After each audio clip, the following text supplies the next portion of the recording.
ये सच में रिमार्केबल चीज़ है।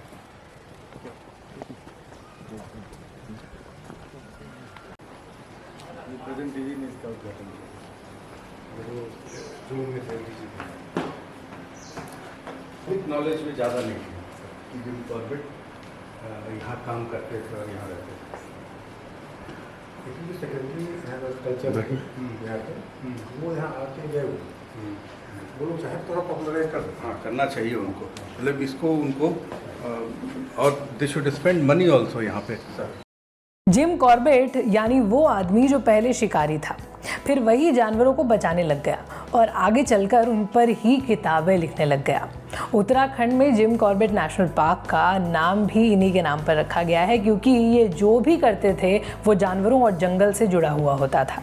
इनका नाम इतना खास इसलिए है क्योंकि पहले ये इंसानों को बाघों से बचाते थे और फिर बाद में बाघों को इंसानों से बचाने लग गए। ब्रिटिश आर्मी में कर्नल की रैंक पर रहे जेम्स एडवर्ड कॉर्बेट उर्फ जिम कॉर्बेट को यूनाइटेड प्रोविंस में खास तौर से बुलाया गया, सिर्फ बाघ और दूसरी तरह के आदमखोर जानवरों को मारने के लिए। ये इतने बड़े शिकारी थे कि साल 1907 से लेकर 1938 के बीच 19 बाघों और 14 चीतों का शिकार किया था इन्होंने। जानवरों और पक्षियों की आवाज़ पहचान लिया करते थे। 25 जुलाई 1885 को क्रिस्टोफर कॉर्बेट के घर ये जन्मे। 16 भाई बहनों में 8वें नंबर पर थे। शुरू से ही पहाड़ों और जंगलों में रहने का कारण इन्हें जानवरों और जंगलों से खास लगाव था, जो आखिरी समय तक बना रहा। अपने बचपन में इनकी जानवरों से इतनी अच्छी दोस्ती थी कि उन्हें आवाज़ से पहचान लिया करते थे। जब 6 साल के थे तब पिता की मौत हो गई। स्कूल तो जाते, लेकिन पढ़ाई लिखाई में ज़्यादा मन नहीं लगता था। 19 की उम्र में पढ़ाई छोड़कर रेलवे में नौकरी करने लग गए। बाघों का शिकार आसान नहीं था इनके लिए भी। यूनाइटेड प्रोविंस यानी उत्तर प्रदेश और उत्तराखंड के लोग जानवरों, खासतौर बाघ और चीतों से बहुत परेशान थे। उस इलाके में ये जानवर इंसानों पर काफ़ी अटैक किया करते थे। तब तक इनके हत्थे तकरीबन 1200 लोग चढ़ चुके थे। उस वक्त जिम कॉर्बेट की जो गिनती थी वो सबसे अच्छे शिकारियों में हुआ करती थी, तो उन्हें स्पेशली बुलाया गया। यहाँ आकर मामला जब इन्होंने देखा तो उनको पता चला ये तो काफ़ी सीरियस है। जिम के बारे में कहा जाता है कि उन्होंने उन्हीं जानवरों का शिकार किया जो आदमखोर थे, लेकिन बाद में ये बात आई निकलकर सरकारी आंकड़ों के हिसाब से कि ये गलत है। सरकारी कागजात के मुताबिक जिम ने बैचलर ऑफ पॉवलगढ़ का भी शिकार किया, जिसके खिलाफ आदमखोर होने का कोई सबूत नहीं मिला। इस पर जिम विवादों में भी आ गए थे। कॉर्बेट बाघों और बाकी जानवरों के शरीर को वो अपने घर ले जाकर उसकी जांच पड़ताल किया करते थे। उसके बाद उनके सिर और खालों को दीवार पर सजा देते थे। ऐसा ही करते हुए एक जांच के दौरान उन्हें एक बड़ी अजीब जानकारी हासिल हुई, जिसने उनकी सोच को और आदतों को दोनों को बदल कर रख दिया।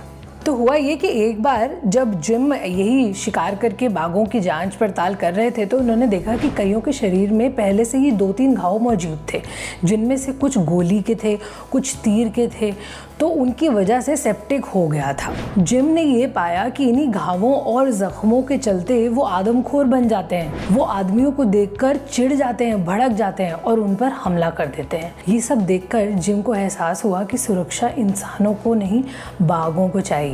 इसी कड़ी में उन्होंने यूनाइटेड प्रोविंस में अपनी पहचान और सिफारिश लगाकर एक ऐसे पार्क को बनवाया जहाँ ये जीव सुरक्षित रह सके। उसका नाम हेली नेशनल पार्क। बाद में उस पार्क का नाम बदलकर जिम कॉर्बेट के ऊपर रख दिया गया, यानी जिम कॉर्बेट नेशनल पार्क। इतना ही नहीं, उन्होंने अपनी ज़िंदगी के अनुभवों को कई किताबों में भी हमारे साथ साझा किया। उनकी मुख्य किताबें थी man eaters of Kumaon, gym Corbett's India और माय कुमाऊं।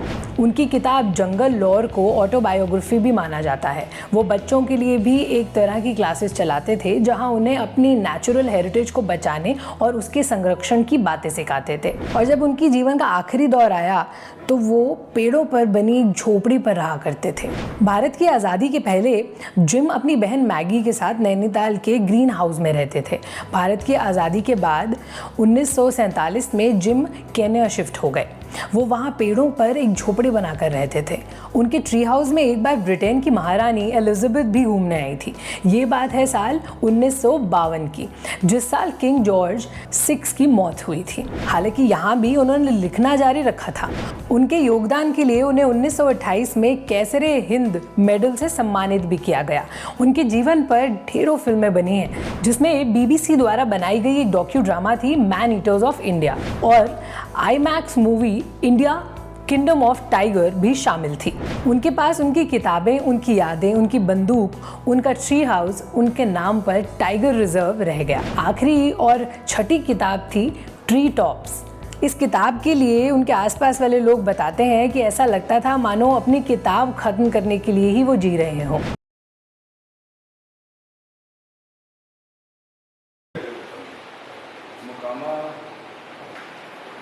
कि बाटा जिस तरह से लेदर को इस्तेमाल करके जूते बनाती थी फैक्ट्री, अब वो लेदर अवेलेबल नहीं है और उसका इस्तेमाल अब बहुत कम होता है।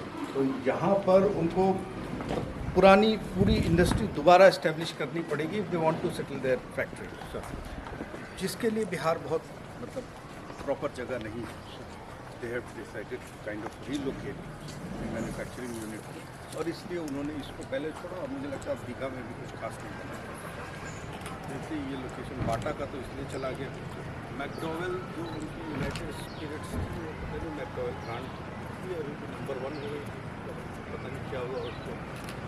मैकडॉवेल में भी ये एरिया डी इंडस्ट्रियलाइज हो गया, इसलिए लॉजिस्टिकल कॉस्ट हो गया, इसके कारण लोग